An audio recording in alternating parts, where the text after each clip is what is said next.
Bueno, vamos a seguir con nuestra temática periodística y como lo venimos realizando desde la semana pasada, hablar de un tema realmente fundamental en la historia de los argentinos, ¿no? ¿Qué pasó con Perón y la raza argentina? Este libro que editó nuestro querido Marcelo García, uno de los grandes escritores de esta parte del planeta, a quien le damos la bienvenida. Marcelito, ¿cómo estás? Un gusto saludarte. Hola Pedro, buen Un día. ¿Cómo gustazo. ¿Cómo está? estás? ¿Todo bien? Igualmente, Bueno, me para ustedes alegro. que tengan buen día. Gracias, igualmente. Bueno, Marce, habíamos quedado justamente en desarrollar otras de las grandes incógnitas de la etapa justamente de esta parte de la trama de tu libro, Perón y la raza argentina, ¿no? Todo lo que involucra justamente esa etapa compleja de la Argentina que, bueno, desembarcó justamente en algún momento de esta historia. Y que realmente nos sigue preocupando, ¿no? Todas las cosas que fueron aconteciendo durante décadas en el país. Ujú. Sí, bueno, habíamos quedado con la charla un poco A media, acotada sí. hasta el momento en que llegaba Carrillo desde Europa. Ajá, matando Este, mosquitos, perdón. Ahí está, Sí, uno menos, está bien. Bueno, uno menos. decime. A ver. Así que bueno, si te parece, Sí, retomemos desde ese punto que creo que es donde empiezan a desarrollarse una serie de de acontecimientos situaciones, claro, sí. que son importantísimos, Ujú. sobre todo en lo que yo cuento en el libro y para esta historia que relaciona a Perón, a Carrillo, con estos intentos de, de modificar en cierta medida cuestiones genéticas Claro. o Ujú. raciales en la Argentina, de una manera muy sui generis, por supuesto, ¿no? Ajá, Entendiendo que no fue del mismo modo ni de las mismas maneras que se había dado previamente en la Alemania nazi, eso sí. está claro. Ujú. ¿Y cómo fue ese Este, proceso? ¿Cómo se fue dando en la Argentina? Mira, el regreso de Carrillo a la Argentina desde Europa en 1934 Ujú. marca una bisagra en esta historia, un antes y un después, eh, sobre todo porque con el bagaje de información que trae Carrillo desde principalmente Holanda y Alemania, donde estuvo más tiempo, sobre todo en Alemania, Ajá. y donde puede ver el funcionamiento de laboratorios y de investigaciones médico-científicas en Sí. el inicio del régimen nazi, de la Alemania del Tercer Reich, Ujú. eh, llega con un bagaje de información y de conocimientos que pretende de alguna manera replicar en la Argentina. Sí. Insisto, de una manera eh, muy particular, ¿sí? Ujú. Lo principal en estas cuestiones que en su vuelta a la Argentina él comienza a entablar relaciones muy cercanas con diferentes sectores filonazis en la Argentina, ¿sí? Sí. Germanófilos Ujú. y filonazis. Ujú. Eh, Esto se va a ir incrementando, ¿sí? Se van a dar encuentros y relaciones que van a ser determinantes en el futuro para Carrillo y para la Argentina y para los dos primeros gobiernos peronistas, sobre todo, ¿no? Sí. Ujú. Y se va a marcar mucho más con el inicio de la Segunda Guerra Mundial. 1939, el ámbito médico-científico no va a estar exento de la división entre proaliados y proeje, ¿no? Claro. Germanófilos. Ujú. Carrillo estaba dentro del grupo, de este grupo, que claramente eran partidarios de apoyar a Alemania. Ujú. Eh, yo con esto no estoy diciendo que Carrillo tuviera una ideología nazi, pero sí claramente todos sus movimientos en Europa Daban a pensar eso, de alguna tras forma. y Ujú. todos sus regresos eran realmente cercanos a los germanófilos, ¿sí? Ujú. Eso está claro. Sí. Y esa división marcada entre los que estaban a favor de los aliados en el conflicto bélico y a favor de los alemanes, como decía, también se marca mucho en el ámbito de Claro. su profesión, Ujú. ¿sí? Eh, y comienza a ser bastante cuestionado, eh, pero tengamos en cuenta que para esa época ya había una camarilla sobre todo militares, ¿sí? Del ejército argentino, marcadamente pro-alemanes, Sí. que eran en una camarilla que iba eh, cobrando en intensidad, ganando en intensidad, Ujú. siempre a la sombra del poder, en esa época de la Argentina de la llamada década infame, ¿no? Con gobiernos que si bien no eran militares, eran resultado de elecciones fraudulentas y Sí. bueno, destinados a un poco a mantener esa falsa neutralidad de la Argentina, algo que se exacerba con el inicio de la guerra y que provoca que ese grupo cada vez más importante, más nutrido de militares, Ujú. empezara a presionar hacia arriba, lo que luego obviamente después derivó en el golpe del GOU de 1943, que era claramente una logia inicialmente secreta, militar, decididamente pro-alemana, Claro. entre las que, Ujú. entre sus integrantes claramente estaba Perón. Ujú. Pero esto, bueno, lleva a que a partir de 1939 esta serie de movimientos le permitan a él y los contactos filonazis que había hecho a su regreso, que Carrillo sea nombrado director de neurología y neurocirugía en el Hospital Militar, Ajá. curiosamente. Qué raro, ¿no? ¿Sí? Sí. Mm. Claro. Ujú. Esto fue determinante para lo que iba a venir después porque en el hospital, desde su cargo, él tenía eh, un nexo directo, un contacto directo con militares muy importantes del momento Ujú. ¿Te acordás quiénes, por y, ejemplo? ¿Te y acordás tenía alguno de un ellos? nexo, sí, sí, claro, y Ujú. tenía un nexo entre la parte médica y la parte militar que Ujú. curiosamente era un alemán que se llamaba Ajá. Germán Kern. Ajá. Esto está documentado, yo tengo una copia de ese documento, Sí. hablo bastante en extenso sobre el mismo en el libro. Ujú. Eh, Germán Kerr era un médico con grado militar, era alemán y que se había naturalizado argentino, y que Sí. era el nexo entre Carrillo y, entre otros, los generales Juan Bautista Molina y Juan Nerón Tonazzi. Ujú.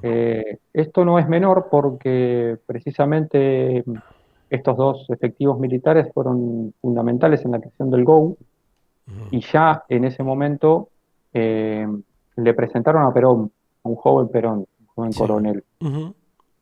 Perón y Carrillo empezaron a coincidir en muchas cuestiones, y sobre todo con las ideas que había traído Carrillo de Europa. Ajá. ¿Sí? O sea que esto fue, Eh, esto se podría sí, decir que fue el inicio de esa camarilla de militares argentinos que de alguna manera intentaban favorecer el ingreso de los nazis en Argentina. sí, de alguna manera no. Hmm. Era la Era realidad, claro, el plan era ese. Ujú. fundamental que Ujú. tenían, ¿sí? Hacer una Argentina que fuese un lugar mucho más confiable para los alemanes, sobre todo cuando empezó la guerra. Ujú. ¿Sí? Ahora Vale recordar que, digamos, que los sí, intereses qué alemanes curiosidad estaban esto, ¿no? Porque se da, bien instalados en la Argentina previamente, pero, hmm, digamos, el inicio de la Segunda Guerra Mundial sí, acelera, ¿sí? esta Todas estas situación, claro. cuestiones Ujú.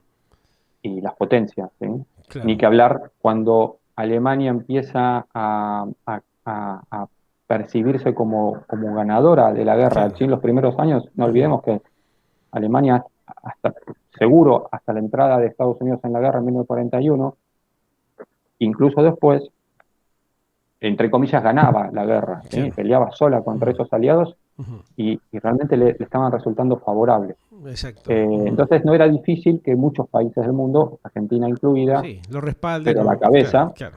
Ujú. estuviese plegada al Ujú. bando del eje, ¿sí? Ajá. No era extraño, ¿sí? Pero la Argentina tenía otra curiosidad, que era que fue pensada a partir de ese momento como el centro neurálgico de las actividades del nazismo Ajá. en el hemisferio occidental, cosa que tampoco es menor, ¿sí? Ujú. Y O con sea esta que camarilla de militares había ascendentes, ya de mucho más. alguna manera alguna idea de establecer en aquellos tiempos una base operativa de expansión alemana dentro del área latinoamericana, teniendo como base operativa a la Argentina, como pasa en estos tiempos. Vos fíjate que curiosamente, ¿no? Haciendo una evaluación de lo que pasaba en aquel entonces y hoy, en este siglo, en el 2021, tenemos una base de China justamente prácticamente al costado del corazón del país, ¿no? Qué curiosidad lo que pasa con la dirigencia política en esta parte del planeta, ¿no? Cómo se van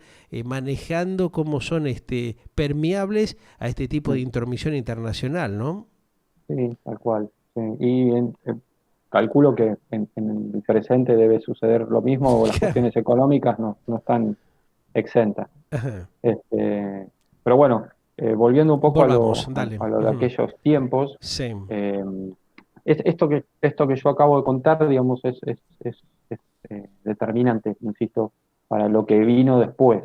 Ujú. ¿Por qué? Porque Perón ya comienza a advertir en Carrillo a un personaje que calzaba justo con determinadas maneras de ver la situación, la coyuntura de entonces, Sí. y lo que para él eh, significaba la construcción de un movimiento que ya Ajá. estaba en ciernes, ¿sí? Perón en ese momento, si bien todavía estaba en una segunda, tercera línea, ya tenía más o menos una idea formada, sobre todo también tras su regreso de la Italia fascista, de lo que era la construcción del Estado, Ujú. ¿sí? Y los beneficios que podía redundar para ellos eh, el tener gente funcional. Y cuando hablo de Claro. gente funcional no hablo solamente de integrantes del gobierno, Ujú. ¿sí?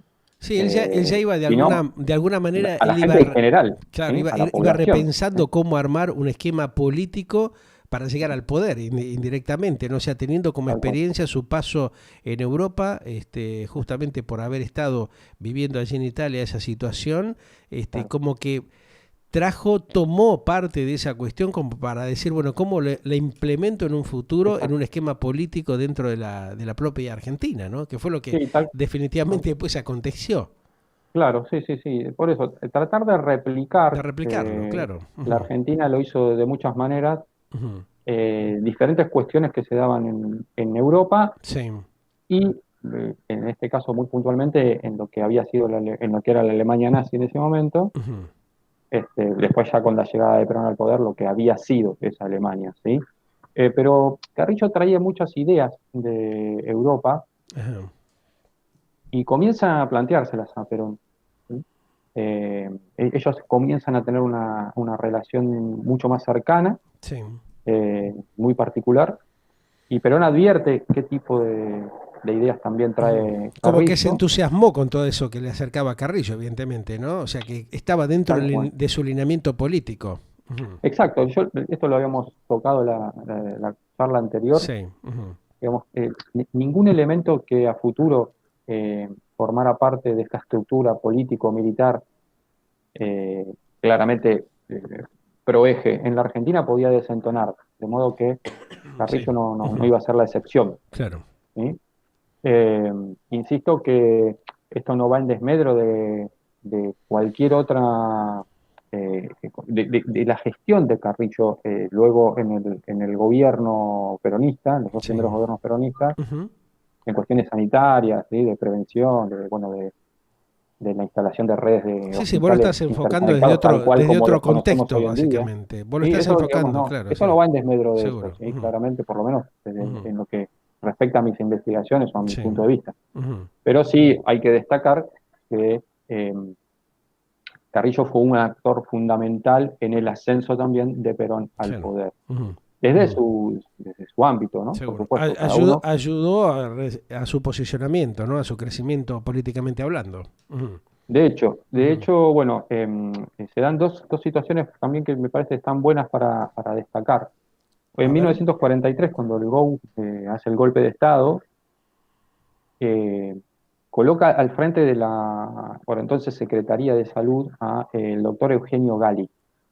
Y Ajá. Eugenio Gali no es un personaje cualquiera en esta historia. A ¿Por ver. qué? Primero porque había sido un discípulo y un ferviente seguidor y admirador del fascista Nicola Pende, que nosotros lo hablamos El la anterior, vez sí. anterior, Sí. Ujú. ¿sí? Que era un médico que había sido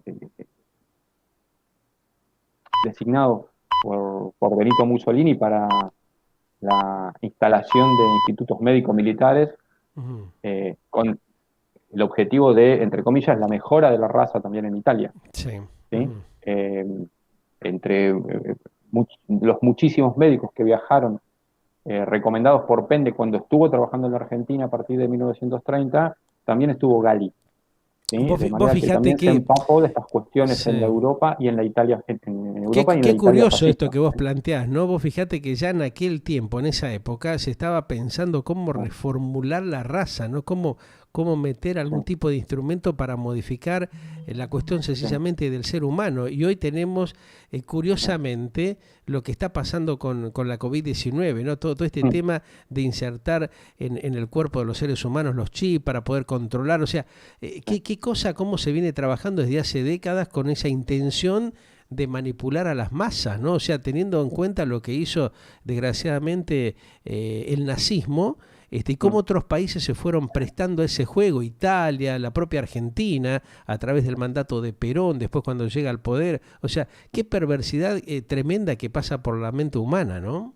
Sí, lo que pasa es que en el caso de la Argentina, y Sí, insisto, esto del concepto de raza argentina sí, era impracticable, impracticable, era claro. a todas luces impracticable. Ujú. Pero se ¿Sí? tomaba como el modelo alemán como para ver cómo se podía llevar a la práctica o generar Sí, por ahí en otro punto del planeta, sí, instrumentar una acción que tal vez estaba manipulada en ese momento por el nazismo también.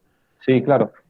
A ver, las cuestiones del mejoramiento racial en la Argentina, Ujú. más allá de las teorías y eh, los planteos hechos a principios del siglo XX, como habíamos ya conversado, Sí.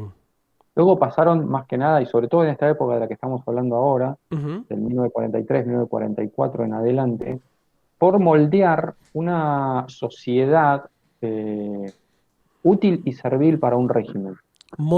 Moldear una sociedad. Qué frase esa, ¿eh? Sí, Ujú. sí. Claro, Porque que sea claramente, servil digamos, para el régimen, exacto, sí. Ujú. primero, el concepto racial esgrimido por los alemanes Sí. era insostenible acá en la Argentina, precisamente porque los alemanes se basaban en cuestiones ancestrales. Ujú. Después discutiremos si existía o no existía la raza aria, pero ellos lo Sí. sostenían en cuestiones ancestrales, Sí. ¿sí? De sus orígenes, ¿sí? Cosa que podía encontrar una mejor explicación a la posición argentina que procuraba una raza argentina, pero generada hacia el futuro, ¿sí? Era Ujú. claramente inexistente y lo que se pretendía era el reemplazo de la... Estoy hablando de los pensadores de principios del siglo XX, ¿no? Sí. Estaban con El esa, reemplazo de esas con esa poblaciones originarias posición, sí. por Ujú. gente de Europa, Ujú. ¿sí? En el caso de este momento histórico, de la llegada del GO, del ascenso incipiente de un joven Perón, y del encuentro con Carrillo, y con el contacto que Carrillo tenía con médicos Ujú. filonazis, pero además con importantes grupos de hombres de las Fuerzas Armadas que también eran pro-eje, se empieza a generar un caldo de cultivo que luego se va a transformar en otra cosa, ¿sí? Ajá. Lo que sí, en lo que sí coinciden plenamente para esa época Perón y Carrillo es en la necesidad esta que estábamos hablando de ir moldeando una sociedad que fuese útil, servil, eh, para con un determinado régimen que estaba ahí a las puertas de manifestarse y de concretarse, ¿sí? Claro. Ujú. Eh, Insisto, la llegada de Gali no es menor por esto que estábamos contando, y Ajá. tanto fue así que luego cuando Perón designa ministro de Salud a Carrillo desde su primer gobierno, Sí. Gali pasa a ser un asistente, una mano derecha, subordinado a Carrillo, ¿sí? Ajá. Gali no dejó de cumplir funciones en el sistema de salud argentino, Sí. ¿sí? Ujú. Y eran dos marcados fascistas, Claro, o sea que fue una etapa ¿sí? realmente fuerte en ese momento, ¿no? Donde había tal Sí, vez una competencia entre ellos directamente con el aval para alguno puntualmente del propio Juan Domingo Perón de entonces. sí, Ujú. seguro. Y mira, tanto fue así que, digamos, Carrillo tuvo un rol protagónico Ajá. en lo que luego fue el 17 de octubre de 1945. Tal vez es un costado no tan conocido, A o ver, menos conocido todavía de Carrillo, ajá. y que tampoco es como para soslayar y para pasar de alto. ¿Por qué? Más allá de hablar de lo que yo cuento con documentación, Sí. sobre todo en mi primer libro, de lo que fue 17 de octubre, que en absoluto fue un hecho espontáneo de parte de la mayoría de la sociedad. Ujú. Sí Sí, hubo no, ya, casos que en salieron a parte, reclamar por Perón, claro, pero estaba como esto medio vale decirlo, planificado, pero armado ya, ¿no? Esa esto fue estructura. un evento armado, Claro. un evento armado. ¿Por qué? Porque Ujú. ahora te explico por qué toco el tema del 17 de octubre. Decime. A Fue un ver. evento armado precisamente por los grandes intereses alemanes en combinación con la dictadura militar de Farrell y Perón. Recordemos que Ujú. Perón era el hombre más importante de Claro. la Argentina, pese a ser el segundo de Farrell, ¿sí? Era Ujú. vicepresidente, ministro de Guerra y secretario de Previsión, manejaba todos los aspectos importantes de la Argentina. Nunca hubo una persona en la función pública que tuviese tantos cargos Como él. Claro. importantes como Perón, Sí. aún no siendo presidente. Ujú. ¿Sí? Y, digamos, la dictadura, la gente se hartó de la dictadura a inicios de 1945. De hecho están las manifestaciones públicas, Sí. las marchas públicas reclamando la entrega del gobierno a la Corte Suprema, bueno, el final de la dictadura pronazi, había Ujú. carteles, afiches, campañas enteras basadas en eso. La dictadura necesitó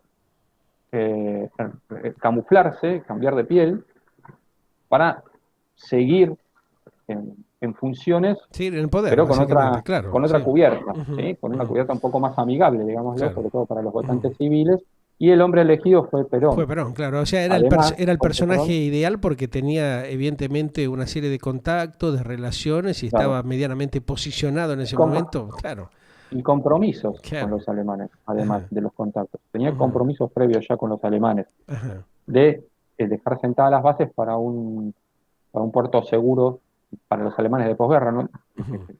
Entendamos que en esa época ya Alemania sabía que perdía la guerra, ya Claro. estábamos hablando del principio de 1945. Sí. ¿Por qué voy con esto? Porque para generar ese vacío, esa necesidad de Perón, se orquestó la detención, el encarcelamiento, que no fue tal, en la isla Martín García, ¿sí? Ujú. El sacarlo de la escena, Sí. amenazar con barrer de un plumazo con las conquistas sociales que Claro. efectivamente se habían alcanzado con Perón, aunque no Sí, sí. todas eran Ujú. leyes que habían sido pensadas o generadas por él. Claro. Ese famoso traslado en la cañonera, ¿no? De la Marina, Es, evidentemente, eso es todo un combo, viste, bueno, bastante complejo, no, ¿no? eso fue en el derrocamiento, En el en el derrocamiento 55. posterior. Lo que, Ujú. lo que sí se dio es que una vez que se crea ese vacío de Perón en Sí. 1945, Ujú. en las semanas previas al 17 de octubre, sobre todo se da a partir del 12 de octubre esta situación, Ajá. eh, Carrillo termina siendo fundamental. ¿Por qué? Porque es el encargado de fraguar un deteriorado estado de salud de Perón para que tenga que ser sacado de la cárcel y llevado justamente al hospital militar. Ajá. Mira vos. Ujú. Otro ¿Sí? Que hecho eso sucede el desconocido, ¿no? 16 de, Que, el claro. 16 de octubre de 1945, el día Sí. anterior. Ujú. Claro. ¿Sí? Como Carrillo, como director del hospital del militar, hospital, claro. orquesta toda esa Ujú. movida, Sí. Y le y en genera los días un previos. viaducto, digamos, un conducto para poder sacarlo de allí. Ujú. Exacto, y fue, digamos, el generador de la excusa para traer a Perón de vuelta a la capital y Sí. que luego, al día siguiente, fuese presentado una semana después de haber sido echado, entre comillas, del Mm. gobierno por Sí. las mismas personas que lo habían echado como el El salvador Salvador, de la claro. patria. Ujú. ¿Sí? Digamos, esa fue la consumación de ese plan perfectamente orquestado, ¿no? Y Ajá. que, bueno, no todos lograron advertir. Está, está. Bueno, ¿Sí? Eh, vamos a seguir con esta historia seguramente la Así, semana bueno, que viene, porque realmente me interesa ir profundizando. Vamos a ir armando como una serie de capítulos, si te parece bien, porque vale. realmente, mira, la gente está muy enganchada con esto que estamos desarrollando, que es Perón y su historia realmente, y todo este proceso que se vivió, que realmente, viste, como siempre pasa, la historia está contada por parte de un sector y a veces se pierde justamente el trasfondo, todos estos hechos que vos estás planteando y que desarrollaste en tu libro sobre lo que Ujú. pasó con Perón y la raza argentina, ¿no? Todas estas cosas que fue viviendo la sociedad en en los últimos años, en las últimas décadas, que van terminando los procesos de situaciones complejas para la política de la Argentina y que evidentemente la ponen en muchas oportunidades en situaciones críticas, ¿no? Porque, bueno, justamente aquellos que estuvieron manipulando el poder en determinado momento no hicieron las cosas como deberían haberla hecho, ¿no? O sea, la manipulación política termina destrozando una nación que hoy podría ser una verdadera y auténtica potencia. Sin embargo, fíjate en la situación que estamos, ¿no? Sí, sí, tal cual. Un Es tema así como lo decís. muy Así es, complejo, o ¿no? sea que está bueno que empecemos a plantear la otra cara de la realidad, ¿no? El otro punto de vista de esa historia desconocida o no contada como debería haber sido, ¿no? Tal cual. Bueno, en eso estamos. Te mando un gran abrazo y Ok. seguimos con el tercer capítulo la semana que viene. Cómo no, un gusto. Brillante fin de semana.